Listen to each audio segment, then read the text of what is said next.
আসসালামু আলাইকুম। কেমন আছেন সবাই? ভাই রে ভাই, মানুষ যে কিভাবে ভিডিওতে ভয়েস দেয়, অডিও করে আল্লাহ মাবুদ জানে। এই নিয়ে কম হইলেও 40 বারের উপর প্র্যাকটিস করা হয়েছে। এখন ভয়েস দিচ্ছি। মানে কি যে একটা অবস্থা। যাই হোক, আজকে যাচ্ছিলাম বসুন্ধরা সিনেপ্লেক্সে। হাজব্যান্ডকে বলছিলাম, কখনো যাওয়া হয় নাই। তো আমার হাজব্যান্ড আলহামদুলিল্লাহ ও পরের দিনই মানে আমাকে সারপ্রাইজ করে দিয়ে অনলাইনে টিকিট কাটে বসুন্ধরা যাওয়ার জন্য।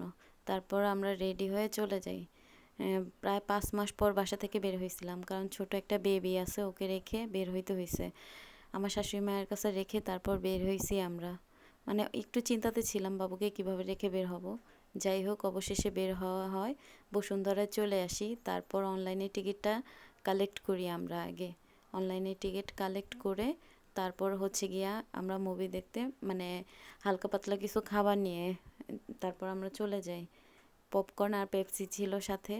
আমরা চলে যাই জওয়ান মুভি দেখার জন্য।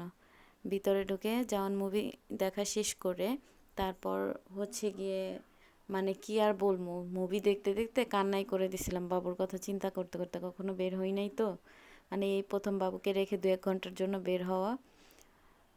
যারা নতুন মা হয়েছেন একমাত্র শুধু তারাই বুঝবেন যে এটা কি। তারপর আমরা হাতিরঝিল কেএফসিতে চলে গেছিলাম। ওইখানে ফ্রেঞ্চ ফ্রাই, বার্গার, পেপসি, আমরা টুকটাক কিছু খাবার খাই। খেয়ে তারপর বাসার জন্য কেএফসি একটা পার্সেল নিয়ে তারপর সিএনজিতে উঠে যাই। ওই দিন বৃষ্টি ছিল আলহামদুলিল্লাহ।